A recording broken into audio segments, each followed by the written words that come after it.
Et si les leaders du Nouveau Monde existaient déjà? Et si pour comprendre ce qui émerge, tu pouvais t'inspirer des invisibilisés de la mondialisation? Ceux qu'on appelle les peuples autochtones. Ceux que la globalisation écrase consciencieusement.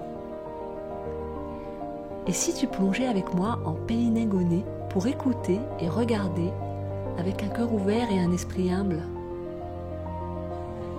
Tu vas rencontrer les Sinégonais qui vivent en lien avec la terre, la mer, l'invisible, et qui attachent une importance capitale aux relations. Cette relation qui permet la cohésion sociale et la paix est guidée par le Pénénode, la référence des règles de vie de la société dont les piliers sont le partage, le respect et le pardon. Bienvenue à Nodénégoné, l'émergence d'un écho pour un nouveau monde.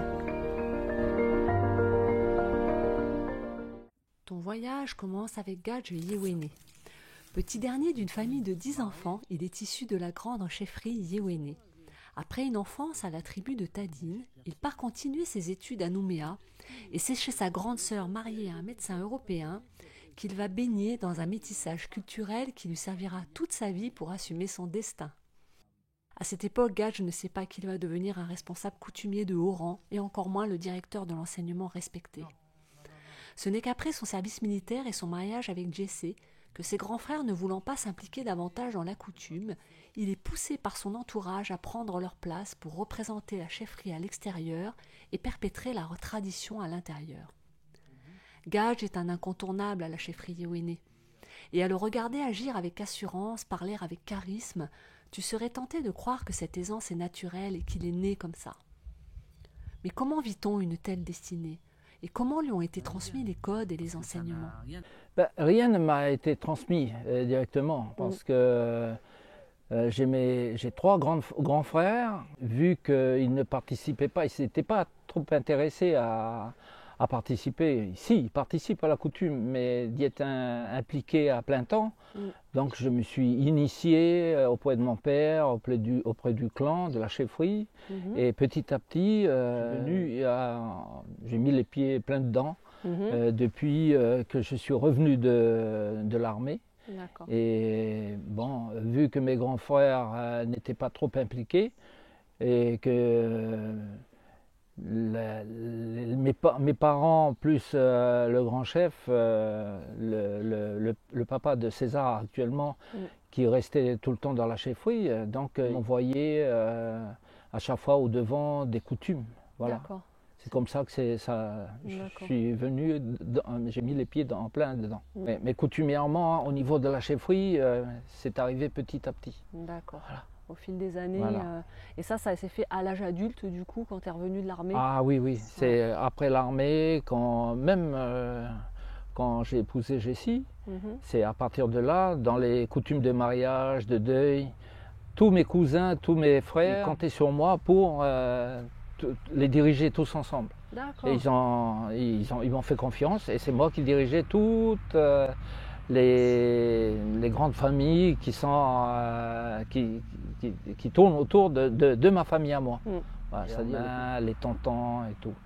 Donc ben voilà, la confiance est venue de leurs parents, ils m'ont fait confiance et me voilà responsable coutumier. Je l'ai fait au feeling d'une part, mais aussi de la part de mon père, qui à chaque fois je vais l'interroger, j'essaie de trouver des réponses à mes questions concernant telle coutume, que ce soit une coutume de deuil, de mariage, ne serait-ce que de demander la main, demander en mariage. Toutes ces coutumes-là ne se ressemblent pas les uns les autres, et donc il fallait tout le temps demander à mon père ou à d'autres personnes qui détiennent qui ont un pouvoir coutumier.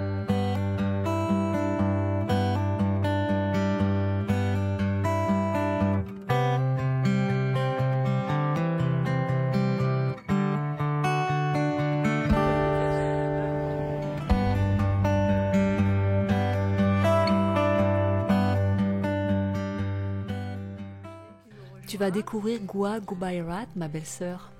J'ai toujours été impressionnée par sa grande intelligence, sa droiture et sa sagesse. Goua est originaire de la tribu de Naenedj dans le district de La Roche. Elle y a grandi avec ses parents, ses frères et sœurs et elle est maintenant mariée à Tadine. Goua a 40 ans et après 12 ans comme enseignante, elle est depuis la rentrée 2021 la nouvelle directrice des écoles de Tadine. La mondialisation est insidieuse et elle s'infiltre dans la vie des traditions les plus profondes et Goua en est la témoin impuissante. Elle constate depuis quelques années que les enfants changent sous l'effet de la mondialisation. Attention qui flanche et difficultés de concentration.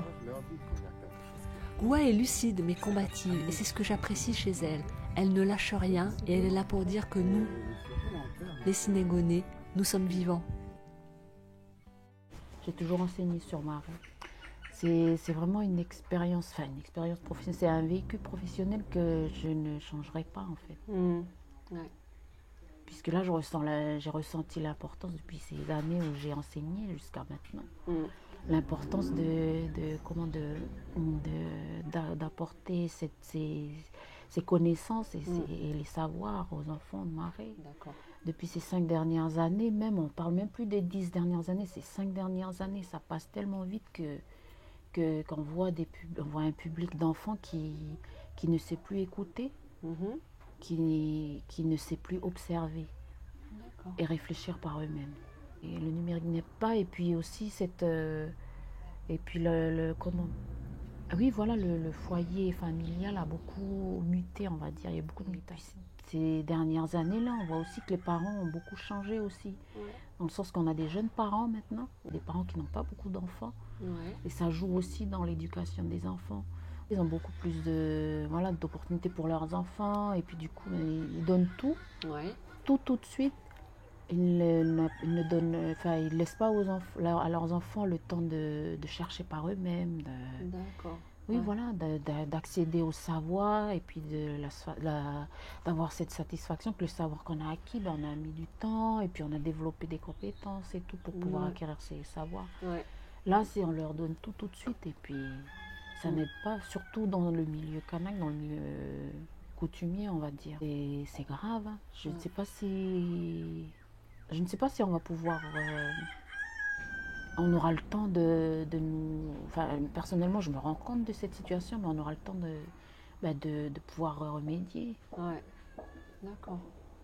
Ouais, tu as l'impression qu'il y a un côté un peu irréversible dans l'évolution des mentalités, finalement. Oui, complètement. Alors que nous nous dirigeons vers Touo, la tribu où vit Gabilou Inoka, je repense à ces mots lorsque nous sommes passés le voir samedi pour lui demander de faire l'interview. J'ai toujours refusé, m'a-t-il dit, et il y en a déjà plusieurs qui m'ont demandé. Mais c'est parce que c'est Jacques, mon neveu, que j'accepte de faire ton interview. Je suis consciente du privilège et je t'avoue que j'ai un peu la pression. Gabilou est né à Marais et vit à la tribu de Touo à côté de ses parents comme le veut la tradition, avec sa femme originaire de la Grande Terre et leurs enfants. Pour Gabilou, aller au champ, cultiver l'igname, c'est rester en lien avec sa culture, avec ce que ses parents et les vieux lui ont transmis. Et c'est pour ça que nous ne pourrons pas aller sur son champ faire des images pour le film, parce que l'igname c'est sacré et il ressent notre présence. Je ne sais pas comment dire, je me sens bien et puis je me sens à l'aise ici. Surtout ici chez moi à la maison, à ma maison. C'est moi-même qui a construit de mes propres mains.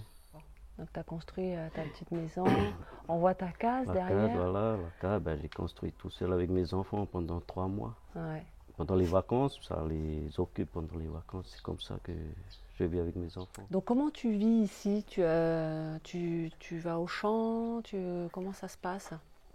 Ici, je peux dire, il y a la vie tribale, tous les jours, on peut aller au champ tous les jours, on va aller au travail, mais après arriver ici, il y a toujours un truc à faire. Et il y a les animaux à s'occuper, il y a les petits jardins.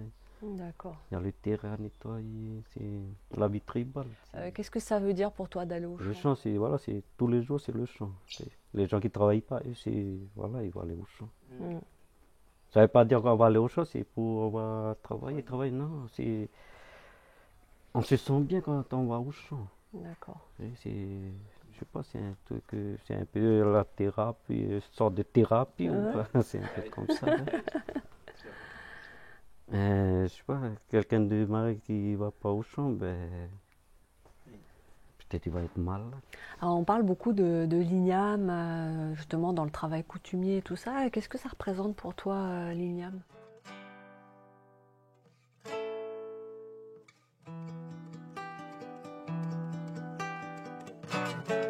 Les vieux, ils nous ont dit que l'igname, c'est, il a des oreilles, c'est l'homme. Oui.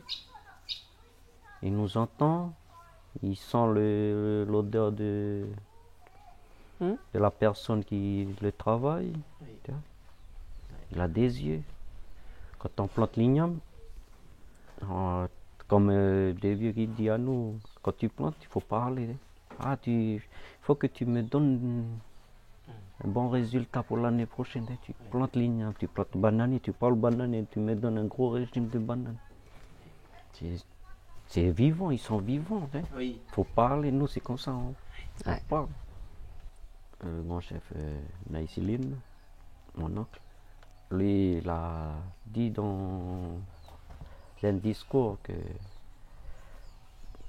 pour toi,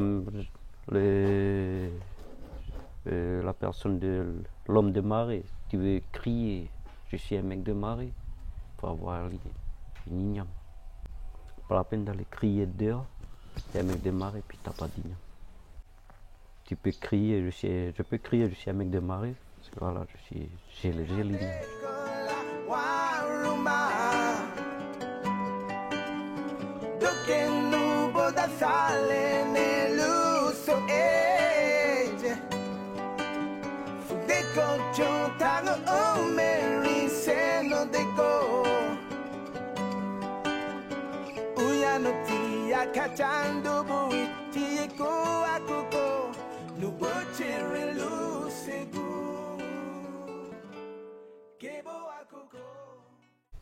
Quand ton champ, quand tu as planté le champ là, quand il y a un autre qui rentre dans ton champ sans ton autorisation, et tu viens après, des jours après, quand tu viens, tu vois un peu le champ, c'est fané. Oui.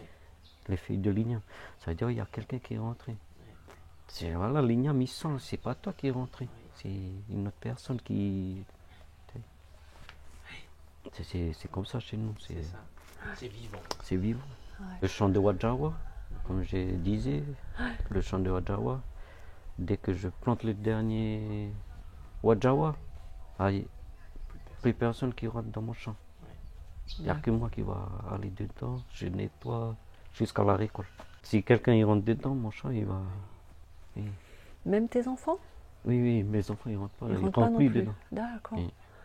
Et comment ils rentrent, mais les champs pour les ignamas, pour les marias, là c'est bon, ça c'est à nous la famille, nous on peut aller ensemble dedans. Ça c'est nous à la famille, tu vois. Oui. Mais même les autres, ils peuvent pas aussi rentrer dedans.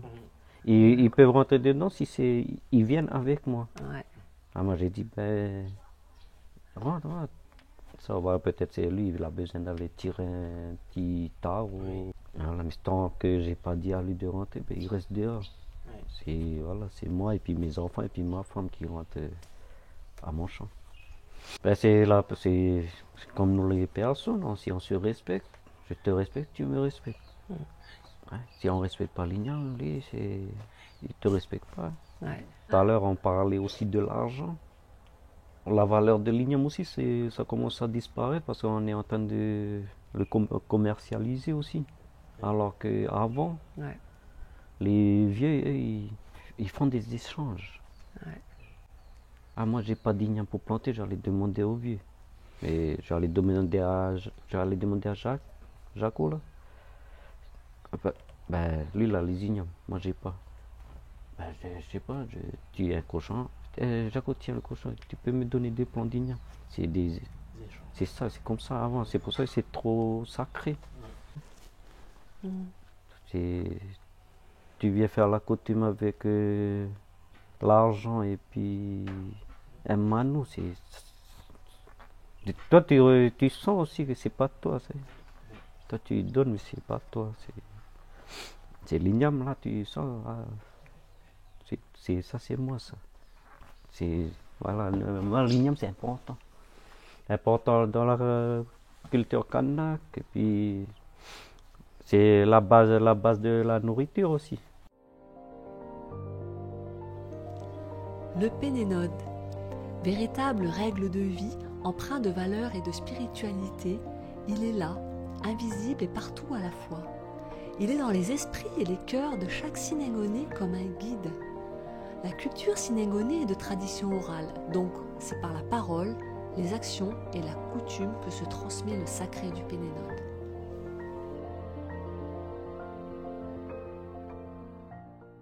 Alors, le Pénénode, c'est basé sur le respect de l'individu. Et le respect de l'individu se traduit à travers les clans, à travers les mariages, c'est-à-dire des liens de mariage entre clans. De liens, mais c'est plus on va dire moi j'ai toujours dit, enfin les liens oui, mais c'est plutôt des concordances, on va dire. Parce qu'on se concorde, puis on se dit, ah mais finalement on est très riche par ces actes coutumiers. Ouais. C'est pour ça que ça nous rend fort. Au moment du mariage coutumier, là, la jeune fille, elle assiste là, on te montre tous les liens qui unissent le clan de ton mari avec les autres clans du district. C'est matérialisé justement par des ignames, par voilà, tout ce que les clans ils ont apporté. Et toi, tu les vois et les personnes sont présentes aussi. Je me rends compte que de la famille de mon mari. Et puis ma famille, moi, elle est là aussi. Du coup, le clan de mon mari voit aussi les personnes. Ils disent, mais elle est famille aussi avec des personnes d'une autre tribu qui elle ne pensait pas que c'était ma famille aussi. Et du coup, c'est comme ça, en fait, que je pense que la cérémonie du mariage coutumier, mais c'est vraiment un temps où tu matérialises tous ces liens, en fait. Que tu crées, c'est franchement là, c'est grâce au mariage que tu commences à tisser de nouveaux liens avec le clan d'origine et puis le clan d'accueil de ton mari. Comment ça se passe? Parce que toi, à partir du moment où tu t'es mariée, tu viens d'un district, tu t'es mariée dans une autre chefferie et tu as dû quitter ta famille de sang, le clan où tu es née, où tu as grandi. Et comment tu as vécu ce passage? C'était une période, on va dire, très perturbante pour moi. Ce moment-là, puisqu'on ne le vit qu'une fois en tant que jeune fille, on va dire. On vit vraiment ce passage-là dans un temps de la cérémonie du mariage. C'est la dernière coutume. On te coupe les pieds. C'est une expression qui dit on te coupe les pieds. C'est une coutume où le clan ton clan d'origine t'emmène vers ton nouveau clan. Cette coutume-là, tu es la famille, ton clan d'accueil, il t'accueille en fait. Il t'accueille et puis c'est un accueil dans la joie, dans les festivités. Et du coup, tu te sens moins seule, on va dire. Sur le coup, je me suis rendu compte que ça y est, c'est fini, on va passer à... C'est fini, on va passer à autre chose. Puis derrière, c'est accompagné par des paroles aussi, les paroles de mon oncle Lutherin, c'est accompagné par les paroles de mes papas. Et le fait c'est vraiment matérialisé dans le sens où on t'emmène vers de l'autre côté, vers l'autre clan. Et puis j'ai ressenti ça en fait comme une rupture, on va dire. Au moment du passage là, c'est vraiment tu te retrouves vraiment toute seule face à ta décision. Tu te rends compte du poids en fait que ça comporte. Le Pénénode, il est basé sur le droit et le devoir, mais avec le respect derrière. C'est une assise sur le respect. Un devoir dans la famille, un devoir dans le clan et un devoir envers sa chefferie. C'est ça le Pénénode. Je pense que c'est derrière tout ça, il y a toute cette éducation coutumière qui se fait par ces interventions. Même si les enfants ils sont là pendant les mariages coutumiers, ils voient, et c'est le simple fait de voir et puis de matérialiser tout ça ils le vivent et puis tous les ans ça se répète. Et c'est cette éducation là qui nous permet d'être nous bien assis.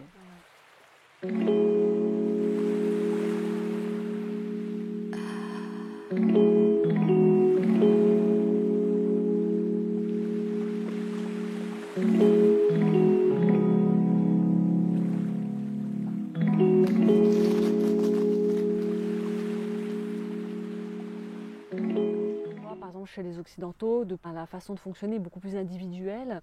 Est-ce que tu peux faire la différence par rapport à la culture maréenne qui est basée beaucoup sur le collectif? Sur le collectif, la communauté. Ouais. Le monde occidental où on est très matérialiste, ici tout est basé sur le partage. Le partage même d'une petite chose, on va se partager entre toute la communauté. Et vraiment cette notion de partage. C'est vraiment la notion de partage. Quand on le dit en français, ça n'a pas la même connotation que si on l'exprime en négoné, dans notre langue, puisque c'est un mot qui en gros qui définit vraiment tout ce qu'on est.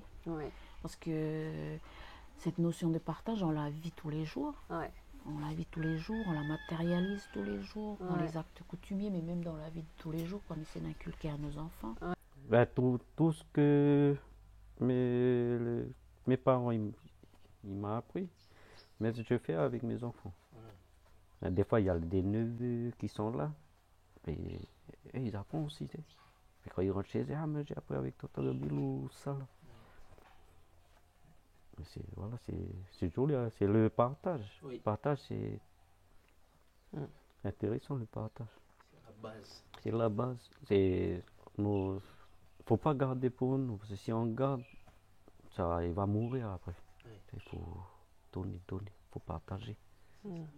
Et puis cette notion de partage-là, elle nous permet aussi d'être... tout à l'heure, je disais de créer de tisser des liens ou d'entretenir les liens ou de les matérialiser. En fait, on le matérialise dans les actes coutumiers, même si on ne s'en rend pas compte. C'est seulement après coup qu'on se dit, oui, ben, heureusement qu'on a été aidés parce que ça a permis aux personnes, enfin, à la famille d'être moins chargées. Voilà, c'est cette notion de partage dont je te parlais tout à l'heure, d'entraide. La marée, ben, c'est ça, c'est le partage. Tu marches sur la route, quelqu'un qui t'appelle, hey, viens boire du thé. Ici, c'est ça. Ils vont t'appeler aussi, tu es en train de marcher. Il ne peut pas boire son thé, puis tu marches devant lui comme ça. Comme ça chez nous. Le Pénéno, c'est ça, c'est le partage.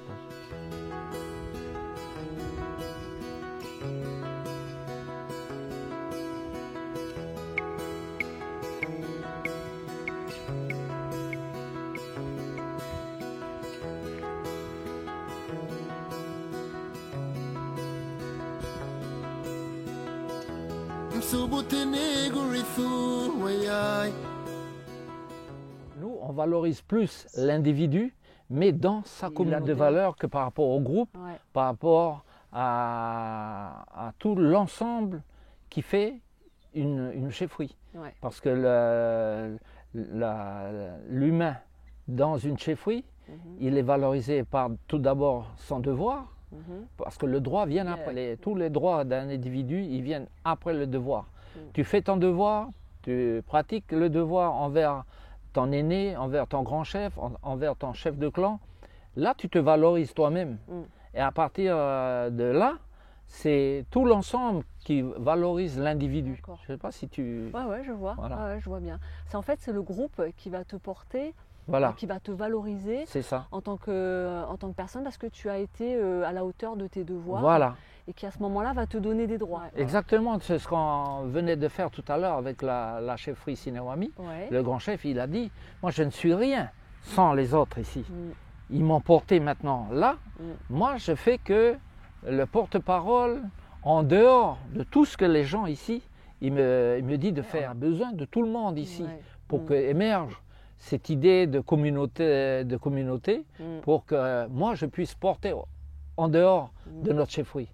Et puis pour que la chefferie soit visible de l'extérieur, il faut que ça soit vivant de l'intérieur. Ça veut dire là quand tu parles de charisme justement, ce sont des comportements que tu acquiers aussi, parce que tu parlais justement de la posture, de la position dans la société qui fait que des fois tu ne vas pas oser parce que tu ne te sens pas légitime de pouvoir prendre la parole. et bien finalement, tu montres bien que c'est parce que tu as été formé, tu as été préparé par ton père, par ton clan, par ton environnement, qui t'a aidé à prendre cette place et à te sentir légitime de pouvoir parler au nom du clan, au nom de la chefferie. Et tout ça. Donc ça c'est intéressant parce qu'on dit souvent, tu vois, des fois que le charisme c'est quelque chose d'inné, mais pas forcément. Non, pas forcément. Ça s'acquiert. Non, ça s'acquiert, bien sûr. Je pense que quand tu avais 15 ans, c'était pas facile pour toi de prendre la parole. Ou, tu l'as acquis avec le temps. Et aussi dans ma position dans le district, dans la chefferie. C'est que j'occupe déjà une place dans la chefferie. Je suis issu de la chefferie. Et c'est cette éducation-là qui nous permet d'être nous bien assis. Oui, toi c'est comme ça que toi, tu as appris tes responsabilités coutumières, c'est en voyant ton père, ta mère. Moi, comme je te disais tout à l'heure, mon papa, il est petit chef d'une tribu, la tribu d'où je viens. Et j'ai grandi dans cette éducation-là, d'avoir toujours du monde à la maison, de voir tous les vieux, on a vécu dans cette ambiance-là on va dire, tout à l'heure je disais solennelle, mais cette ambiance de respect, on l'a vécu. Et en l'ayant vécu dès notre plus jeune âge, là, dans notre enfance, mais je pense que ça m'a permis, moi, ça me permet à moi d'avoir la capacité à faire face parfois à mes collègues, à faire face à ma hiérarchie, à faire face aux collectivités, et avec toujours ce respect. Oui, c'est ça. Parce que c'est vrai, c'est fort ce que tu dis, parce que tu es en train d'expliquer que tes parents, parce qu'ils avaient des responsabilités dans le monde coutumier, toi, comme tu étais là, que tu as vu comment ils faisaient, etc., ça t'a donné des codes, et ça t'a donné aussi une assise et une confiance. Et ça, c'est des compétences de leadership qu'on t'a transmises, en fait, dès ton plus jeune âge, parce que tu as imité, tu as regardé tes parents faire, et ça t'a donné des clés, en fait, et t'ont transmis. Et finalement, avec ce que tu dis, on voit bien que les enfants, ils ont toute leur place. Oui, complètement. Dans la coutume, même s'ils ne font pas beaucoup de choses au début, mais ils voient. Et ils apprennent. Et on a déjà ces savoirs-là en nous, puisqu'ils ont grandi, ils sont élevés dans ce mode de fonctionnement, dans cette éducation-là. Et c'est un atout pour eux, c'est un atout pour nous. Et il ne faut pas avoir... il faut les utiliser, ces connaissances.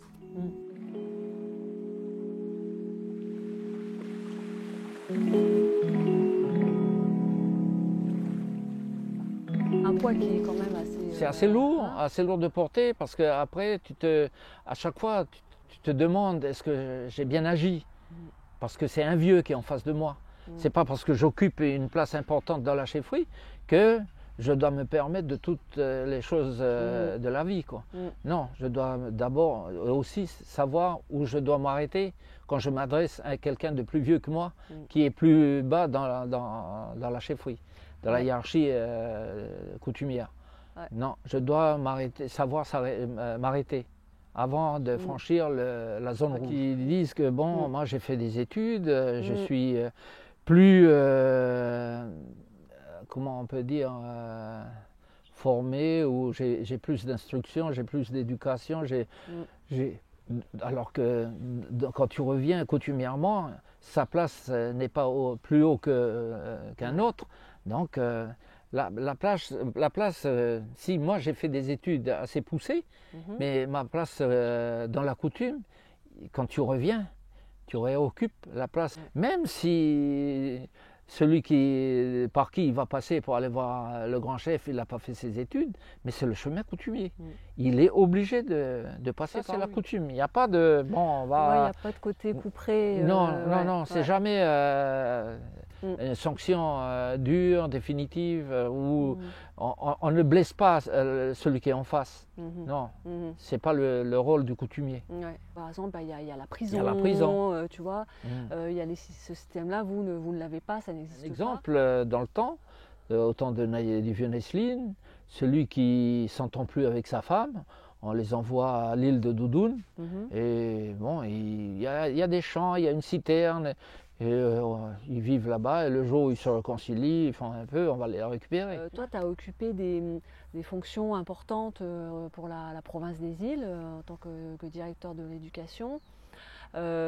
Pour Marais. Comment tu as fait pour utiliser justement ces compétences de responsable coutumier pour atteindre tes objectifs et puis faire tourner ton service? Les fonctions que j'ai occupées à la province des îles, j'ai fait fonctionner mes compétences coutumières et en même temps mes compétences au niveau de l'éducation. D'accord. Ici, dans les îles, je pense que c'est pareil sur la Grande Terre, tu ne peux pas dissocier les fonctions coutumières des fonctions dans une institution comme la mairie, la province. Ouais. Non, tu es obligé de faire. Par exemple, moi, si j'ai quelqu'un de très haut placé au niveau de l'éducation qui vient sur Marais, et il me dit, bon, voilà, je dois passer, je dois faire, préparer le terrain, que ce soit un terrain coutumier comme un terrain administratif. D'accord. Je dois faire les deux ensemble. Les relations avec tes équipes, les personnes qui travaillaient pour toi, c'était des enseignants. Oui. Hein, comment tu faisais pour faire en sorte qu'ils adhèrent, qu'ils soient, que ça se passe bien? Il y a quelques-uns qui sont des étrangers. Ouais. Et ben c'est le règlement. Ouais. C'est le règlement des institutions. L'éducation nationale a donné des consignes. Après, c'est devenu provincial puisque les compétences ont été transférées au niveau de la province. Et donc, on applique les règlements. D'accord. Et là, tu oublies un peu le côté coutumier. D'accord. Quand c'est des gens de l'extérieur, c'est le règlement. Mais quand ce sont des gens de l'île, tu laisses carrément, tu laisses de côté le côté coutumier. D'accord. Parfois, c'est ça, il faut savoir faire la part des choses. On dit que c'est facile de dire c'est faire la part des choses, mais il faut vraiment agir. Et il faut agir comment, mais il faut savoir à quel moment on est dans la coutume et à quel moment on est dans le milieu professionnel. C'est pas évident. Oui, il y a un moment quand même, toi, tu poses tu poses la limite. Je suis obligée. Ouais. Je suis obligée parce que sinon on ne s'en ressort plus. Ouais, ça complique. Oui. Ouais, ça complique.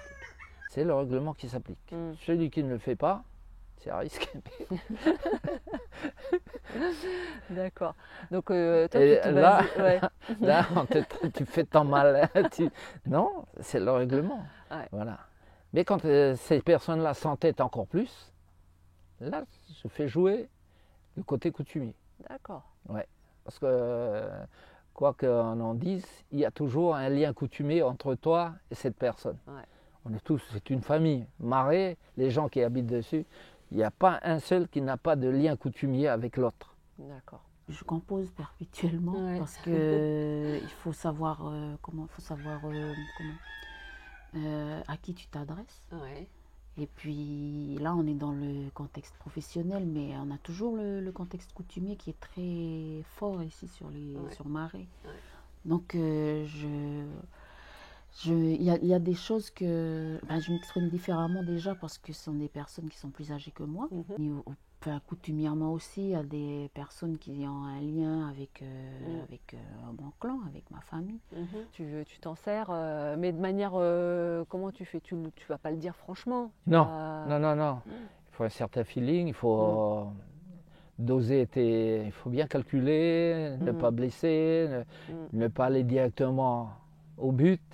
Tu peux tourner et puis d'ici 2-3 jours, tu reviens.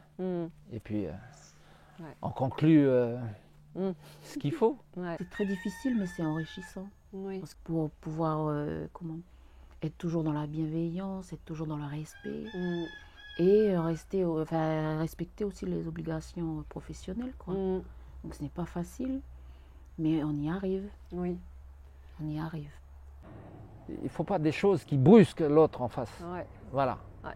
Il faut amener la chose tout doucement. Mais aussi vice-versa aussi. Parce que des fois, il faut être... il faut aller directement, le piquer pour qu'il il se réveille parce que des fois tu dis mais il est sur une autre planète celui-là. Et il faut carrément, des fois, moi je vais des fois jusqu'aux menaces. Voilà. Et ça fait réfléchir celui qui est en face. Non, il y a au niveau du travail,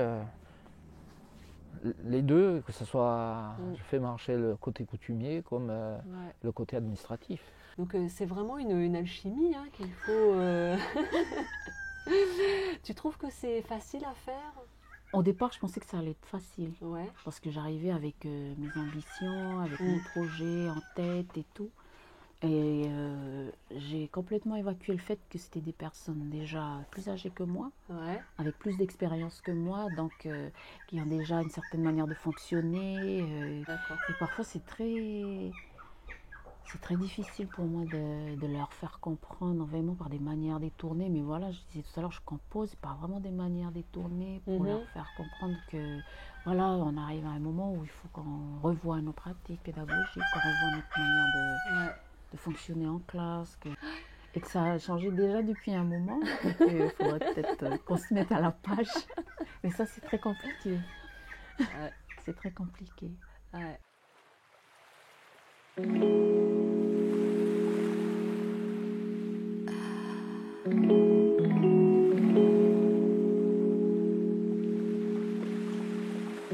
Ce qui m'a beaucoup aidé, tout en parlant de fluidité dans les deux sens, que ce soit de la coutume vers... Parce que j'ai grandi aussi, j'ai passé mon adolescence aussi chez ma grande sœur qui est mariée à un Toubib. Et donc ça m'a facilité dans les deux sens. Ouais, tu as bénéficié d'une sorte de métissage culturel qui t'a permis d'inclure les deux. Voilà. Et c'est une richesse, ce métissage culturel. Parce que ça vous permet aussi d'aller de l'un à l'autre, de naviguer, et aussi d'avoir cette subtilité, parce que toi tu parlais du charisme, mais si on n'a que du charisme, ça ne suffit pas. Non, ça ne suffit pas. On reste dans le narcissisme avec le charisme. C'est vrai. Tandis que quand tu as en plus cette subtilité de savoir doser à qui tu vas t'adresser, tu ne veux pas blesser la personne, tu ne veux pas l'humilier. Non. Donc il n'y a pas de rapport de force de je t'écrase, et puis même si des fois il faut être direct et puis réveiller, mais on reste toujours dans le respect. Dans le respect. De l'individu, et on voit bien que du coup le pénénode il reste toujours c'est toujours le pénénode qui prime derrière toi. Voilà. Ça reste quand même ton bagage, ton socle. C'est la base de la vie du Mélanésien, le pénénode. Et quand tu pratiques le pénénode, quand tu es en difficulté dans les coutumes et tout, c'est le pénénode qui vient t'aider. Il vient te couvrir, il vient par exemple, sur un travail coutumier, tu pratiques le pénénode, les gens ils vont venir, ils vont t'aider, ils vont te sortir. Tu crois que ça va être difficile ce que tu vas entreprendre, mais non, c'est comme je disais tout à l'heure, il y a une fluidité qui s'instaure, qui se met en place, et tu dis à la fin de ta coutume, ça s'est bien passé, mais tout ça c'est parce que tu pratiques le pénénode. Mais moi personnellement, pour pouvoir manager cette équipe-là, tout à l'heure on disait, moi je préfère rester moi-même. Je reste moi-même pour être sûre que je suis fidèle à ce que je dis, parce que c'est ce que je suis.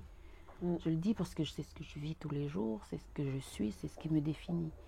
Donc on n'a pas comment on dit ça, on n'a pas à apporter quelque chose de l'extérieur pour l'expérimenter sur des gens qui ne nous correspondent pas déjà. Donc je pense que c'est ça, il faut vraiment qu'on soit conscient que tout ce que l'on met en place, tout ce que l'on fait, tout ce que l'on fait en fait c'est pour grandir nous-mêmes dans notre vie de tous les jours, et que ça nous grandit même si on ne s'en rend pas compte des fois. Finalement on a parlé des difficultés, mais derrière tu as aussi une grande satisfaction de faire ce métier. Ah oui.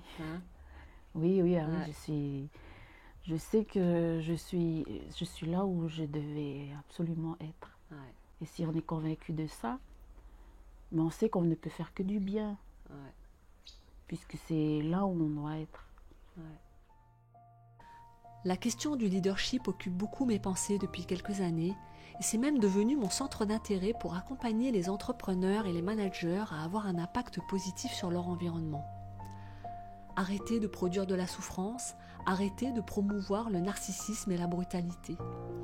La domination, la compétition et l'individualisme exacerbé qui ont été la base des fonctionnements de nos gouvernances étatiques, institutionnelles et entrepreneuriales doivent évoluer.